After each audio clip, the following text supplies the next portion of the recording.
Hello dear student, this is your mentor Rajesh Nagdive. और आज मैं इस वीडियो लेक्चर में बहुत इंपॉर्टेंट टॉपिक को डिस्कस कर रहा हूँ जो हाईली एक्सपेक्टेड होता है मेंस और एडवांस लेवल पे एवरी ईयर। करेक्ट है। ये टॉपिक है मेरा quadrilateral to be a parallelogram. ये two dimensional geometry straight lines में भी इसके क्वेश्चंस आते हैं और वेक्टर अलजेब्रा में भी इसके क्वेश्चंस आते हैं। दोनों क्वेश्चंस में बहुत छोटा सा डिफरेंस है और वो डिफरेंस क्या है उसको भी हम चेकआउट करेंगे।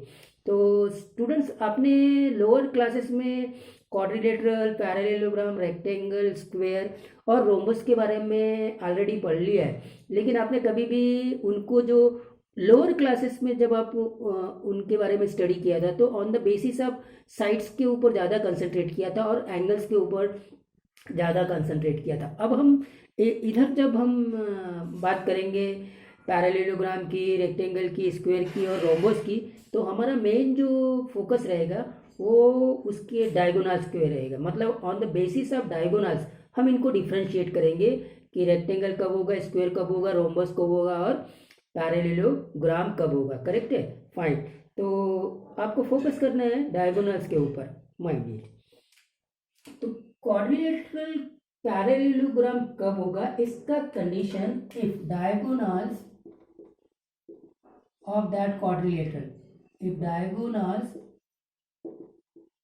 bisect each other, अगर डायगोनल बाइसेक्ट कर रहा है तब तो हम बोलेंगे कि वो क्वाड्रिलेटरल पैरेललोग्राम है। देखिए, सिंपली डायगोनल्स के बेस पे हम ये बता देंगे कि क्वाड्रिलेटरल पैरेललोग्राम है कि नहीं। हालांकि पैरेललोग्राम की जो बेसिक कंडीशंस है वो तो आपको मालूम ही होना चाहिए कि opposite sides parallel and equals होते हैं। करेक्ट है कि नहीं? ये बात पैरेललोग्राम के लिए ट्रू है। लेकिन हम डायगोनल्स के बारे में बात करेंगे कि अगर डायगोनल्स एक दूसरे को बाइसेक्ट करते हैं किसी भी क्वाड्रिलेटरल के, तो वो क्वाड्रिलेटरल हमेशा पैरेललोग्राम होगा। अच्छा, डायगोनल बाइसेक्ट ईच अदर का क्या मतलब है? मान लीजिए मेरे पास में ये क्वाड्रिलेटरल है, ठीक है, जिसके कोऑर्डिनेट वर्टिसेस के दिए रहेंगे पी क्यू आर एस। तो अब क्या करना है कि आपको मिड पॉइंट निकाल लेना है। मिड पॉइंट किसका? इस डायगोनल पी आर का। ठीक है, पी आर का डायगोनल निकाल लेना है और फिर मिड पॉइंट निकाल लेना है दूसरे डायगोनल का। दूसरा डायगोनल क्या है? S Q. Mid point of S Q निकाला। अगर ये दोनों मिड पॉइंट आइडेंटिकल आ गए, एक ही पॉइंट में आ गए, तब तो हम बोलेंगे कि डायगोनल बाइसेक्ट ईच अदर और देयरफॉर ये जो क्वाड्रिलेटरल है, quadrilateral P Q R S, ये क्या हो जाएगा? आपका पैरेललोग्राम हो जाएगा। तब ये पैरेललोग्राम हो गया। तो सिंपली आपको डायगोनल्स को चेकआउट करना है, उनके मिड पॉइंट्स को चेकआउट करना है। दोनों डायगोनल्स के मिड पॉइंट सेम आ गए तो क्वाड्रिलेटरल पैरेललोग्राम है। ठीक है, ये बात क्लियर हो गई? ठीक है साहब। अब पैरेललोग्राम भी अपने आप में 3 वेराइटीज के होते हैं, उसको चेकआउट करते हैं। ठीक है, पैरेललोग्राम। तो नंबर 1 आपका होता है रेक्टेंगल। ठीक है, मैं रेक्टेंगल के बारे में बात कर रहा हूँ। रेक्टेंगल में 2 कंडीशंस होगी कि diagonals are of equal length. अगर डायगोनल्स इक्वल लेंथ के हैं, ठीक है, तो वो रेक्टेंगल है। ठीक है, और दूसरा कंडीशन अभी बताने के पहले मैं पहले स्क्वायर की कंडीशन बताता हूँ। स्क्वायर में क्या होगा? यहाँ पे भी डायगोनल्स इक्वल लेंथ के होंगे। Diagonals are of equal length. बस अब आपको यही कंसंट्रेट करना है। करेक्ट है? दूसरी कंडीशंस अब मैं बताऊंगा। तो देखो, स्क्वायर में भी डायगोनल्स इक्वल लेंथ के हैं, रेक्टेंगल में भी डायगोनल्स इक्वल लेंथ के। रेक्टेंगल भी पैरेललोग्राम है, स्क्वायर भी पैरेललोग्राम है। क्लियर? पैरेललोग्राम की कंडीशन आपने अप्लाई कर दी है, डायगोनल्स बाइसेक्ट कर रहे हैं तो पैरेललोग्राम है। अब पैरेललोग्राम में ये रेक्टेंगल है, स्क्वायर है कि रोम्बस है, उसको भी चेकआउट कर लेते हैं। तो अब डायगोनल्स की लेंथ को देखें तो डायगोनल्स की लेंथ यहाँ पे भी इक्वल है और डायगोनल्स की लेंथ यहाँ पे भी इक्वल है। फिर या तो ये रेक्टेंगल है या स्क्वायर है। हालांकि सभी के सभी जो स्क्वायर होते हैं वो रेक्टेंगल्स होते हैं। करेक्ट है? ये बात को जरूर ध्यान देना।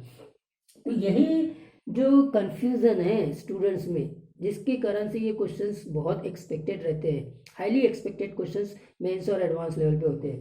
तो अब यहाँ पे क्या करेंगे, साइड्स को देखेंगे।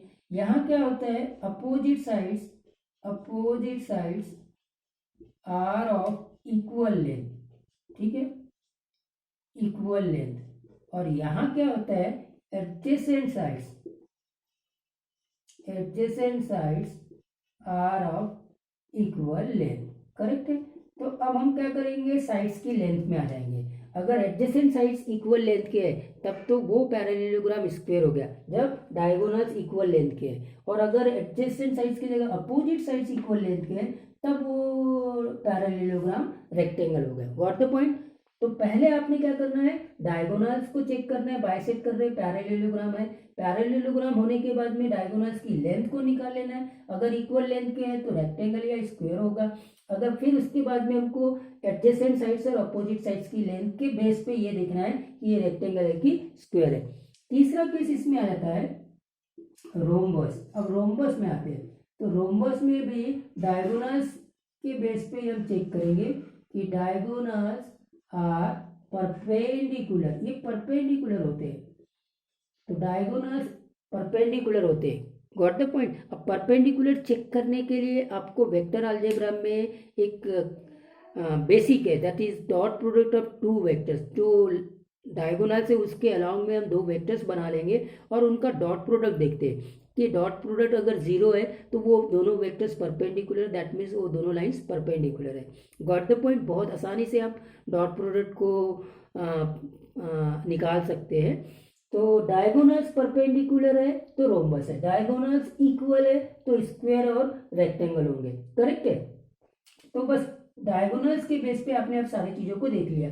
डायगोनल्स अगर इक्वल अपना बाइसेक्ट कर रहे हैं तो पैरेललोग्राम, डायगोनल्स इक्वल लेंथ के हैं तो रेक्टेंगल भी हो सकता है, स्क्वायर भी हो सकता है, और डायगोनल्स परपेंडिकुलर है तो रोम्बस हो गया। अब इनको डिफरेंशिएट करने के लिए फिर आगे चीजों को बढ़ा देते हैं कि यहाँ पे भी एडजेसेंट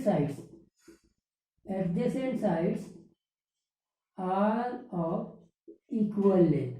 तो आपने देखा कि स्क्वायर और रोम्बस दोनों में एडजेसेंट साइड्स इक्वल लेंथ के हैं, तो फिर इन दोनों को डिफरेंशिएट करने के लिए डायगोनल्स में आ जाएंगे। तो यहाँ डायगोनल्स इक्वल लेंथ के होते हैं और यहाँ डायगोनल्स परपेंडिकुलर होते हैं। तो डायगोनल्स अगर इक्वल लेंथ के हैं और एडजेसेंट साइड्स इक्वल है तो डेफिनेटली स्क्वायर है। अगर एडजेसेंट साइड्स इक्वल है लेकिन डायगोनल्स परपेंडिकुलर है तो डेफिनेटली वो रोम्बस है। आई होप दैट ये जितना भी बेसिक था आपने अच्छे से क्लियर कर लिया है। और अब मैं क्या करता हूँ, इसके ऊपर प्रॉब्लम्स को डिस्कस करता हूँ।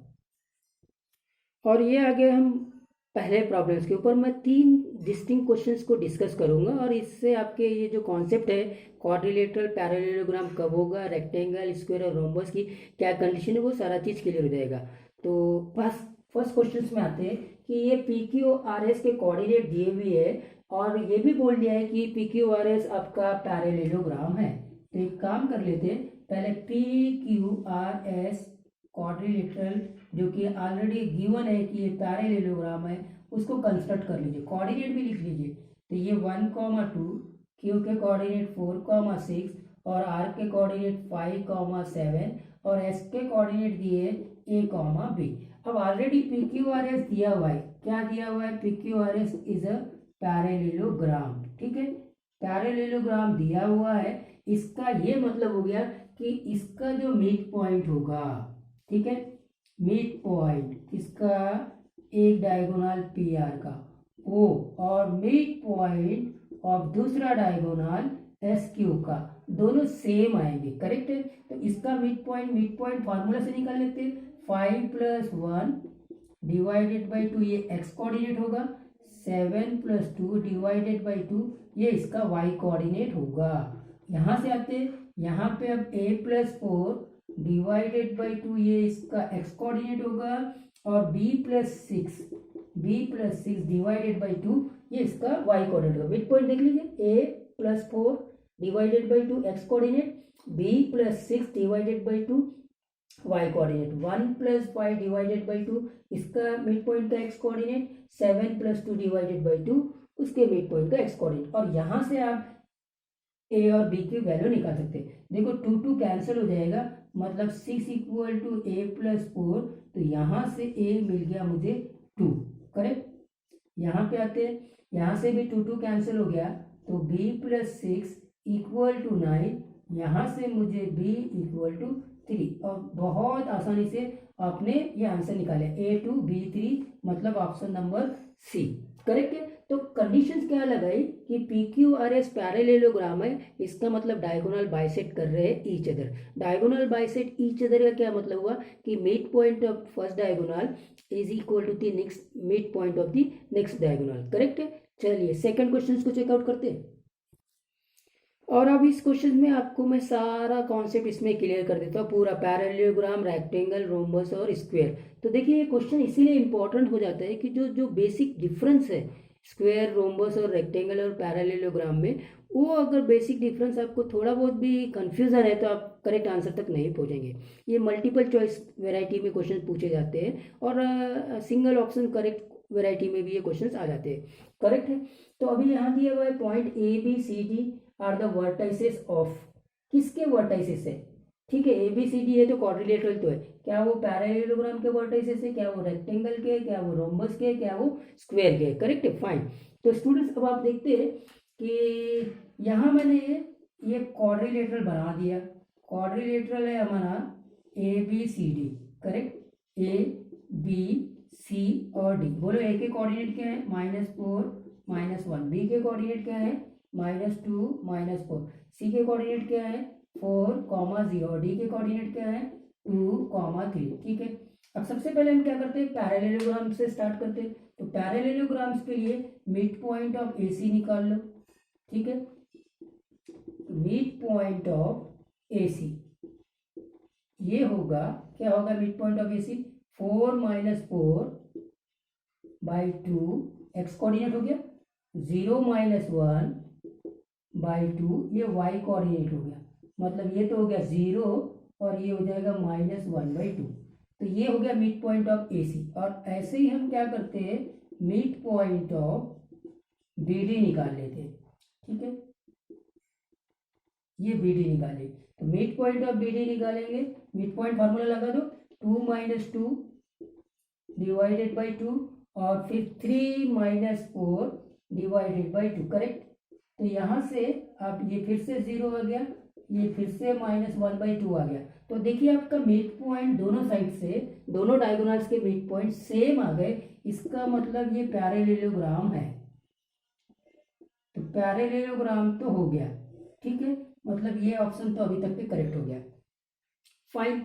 अब हम बात करेंगे रेक्टेंगल, रोम्बस और स्क्वायर की, तो उनकी कंडीशन लगा देंगे डायगोनल्स के बेस पे।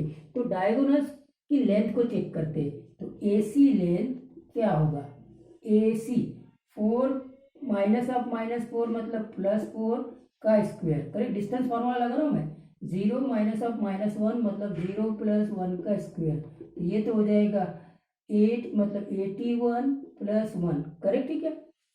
देखिए 4 -4 +4 हो जाएगा 8 का 64 होता है, 8 का स्क्वायर 64, और ये 0 + 1 1 मतलब √65, करेक्ट।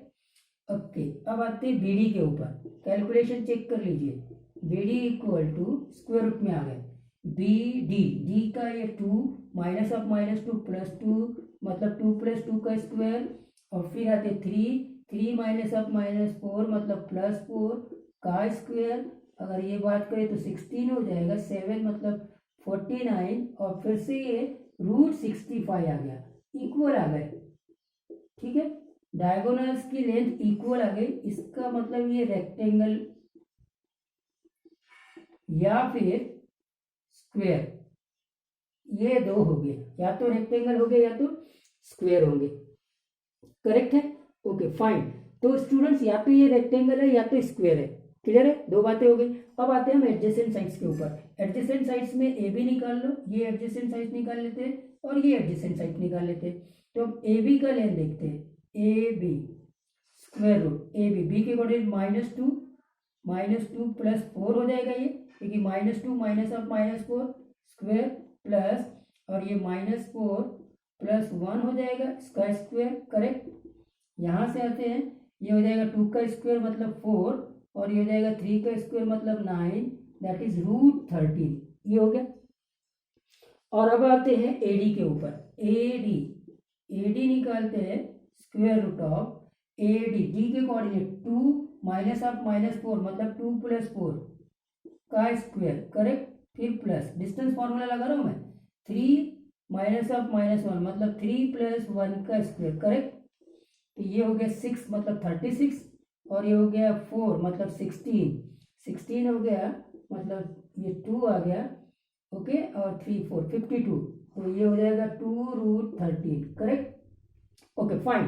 तो अब आप देखिए कि ए बी और ए डी दोनों सेम नहीं है, not equal, adjacent sides equal नहीं है, नॉट इक्वल। तो अब ये इक्वल नहीं है और डायगोनल्स इक्वल लेंथ के है, तो श्योरली अब ये रेक्टेंगल हो गया, करेक्ट है, श्योरली ये रेक्टेंगल होगा। क्योंकि एडजेसेंट साइड्स इक्वल नहीं है, एडजेसेंट साइड्स इक्वल नहीं है, तो रोम्बस भी नहीं होगा और स्क्वायर भी नहीं होगा, करेक्ट है।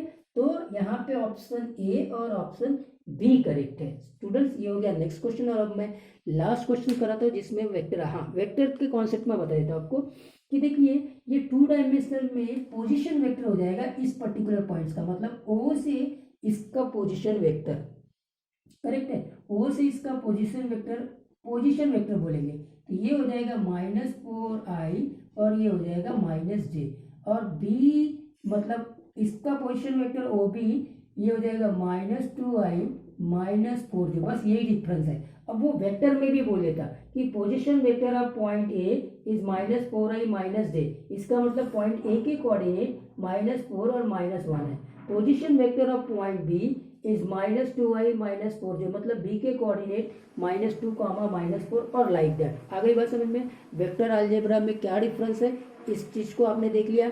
इसी टाइप का क्वेश्चंस एडवांस में आया हुआ जो कि वेक्टर के कॉन्सेप्ट में, उसको डिस्कस करता हूँ। तो आपने देख लिया कि इसमें डायगोनल्स का कॉन्सेप्ट कितना इंपॉर्टेंट है, तो ऑलवेज कंसंट्रेट डायगोनल्स, ठीक है कि नहीं। डायगोनल्स के बेस पे आपको क्वाड्रिलेटरल को पैरेललोग्राम, रेक्टेंगल, रोम्बस और स्क्वायर इसमें डिफरेंशिएट करना है, ठीक है। तो स्टूडेंट्स ये टॉपिक वापस से रिपीट होता है आपको जब मैं वेक्टर अलजेब्रा आपको पढ़ाऊंगा, जैसे ये क्वेश्चन अभी मैं कर रहा हूँ यहाँ पे, ये वापस मैं वेक्टर अलजेब्रा में भी डिस्कस करूंगा, तो आपका रिपीटेशन भी हो जाएगा। तो आप प्लीज़ ये नोट डाउन कर लीजिए जो कंडीशन मैंने बताई है कि कब क्वाड्रिलेटरल को हम पैरेललोग्राम बोलेंगे, रेक्टेंगल, स्क्वायर, रोम्बस को डिफरेंशिएट करने का क्या तरीका है। हाईली एक्सपेक्टेड क्वेश्चन होते, चेकआउट करते, ये एडवांस में 2012 एडवांस में आया हुआ क्वेश्चन है, ठीक, 2012 एडवांस। PQRS पॉइंट दिया हुआ है प्लेन में, देखो प्लेन बोल दिया, इसका मतलब हम लोग 2 डायमेंशनल ज्योमेट्री में बात कर रहे हैं, मतलब स्ट्रेट लाइन का कॉन्सेप्ट आ गया, करेक्ट है, फाइन, नंबर 1। फिर दूसरा with position vector, position vector आप अभी वेक्टर अलजेब्रा ऑलरेडी बेसिक में पढ़ लेते हैं जब आपको फिजिक्स वाला डिस्कस कराता है, हम लोग अभी डिस्कस नहीं किए, लेकिन अभी मैंने बता दिया। पोजीशन वेक्टर मतलब उसका इनिशियल पॉइंट उस वेक्टर का वो है, और आपका जो फाइनल टर्मिनल पॉइंट होगा उस वेक्टर का, वो पॉइंट ए बी या सी या डी होगा, मतलब अल्टीमेटली वो ए बी और सी और डी के आपको कोऑर्डिनेट्स दिए रहेंगे, करेक्ट है। तो देखो ये दिया है -2i -j, एक के पोजीशन वेक्टर 4i, ये 3i + 3j और -3i + 2j रिस्पेक्टिवली। पॉइंट्स क्या है, PQRS, तो क्वाड्रिलेटरल बना दीजिए, क्वाड्रिलेटरल बना दिया मैंने, PQRS। तो पोजीशन वेक्टर से इसके कोऑर्डिनेट निकल जाएंगे, ये है -2i -j p के लिए, मतलब p के को बस इतना सा डिफरेंस आपने पकड़ लेना है, हो गया आपका काम खत्म। इसके कोऑर्डिनेट आ जाएंगे, ये 4i है सिंपली, तो 4,0, 2D में हम बात कर रहे हैं, इसके हो जाएंगे 3,3 और इसके हो जाएंगे -3,2, करेक्ट। ये हो गया आपका काम खत्म।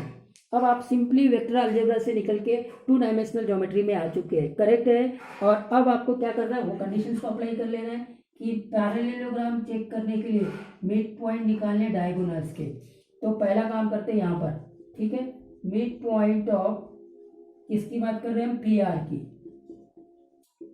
चलिए वर्बली कैलकुलेट कर लीजिए, 3 - 2 कितना हो जाएगा, 1/2, वर्बल कैलकुलेशन, करेक्ट। उसके बाद में आते फिर से यहाँ पे 3 - 1 / 3 - 1 2 होगा, /2 मतलब 1, ये आ गया मिड पॉइंट, करेक्ट, ठीक है।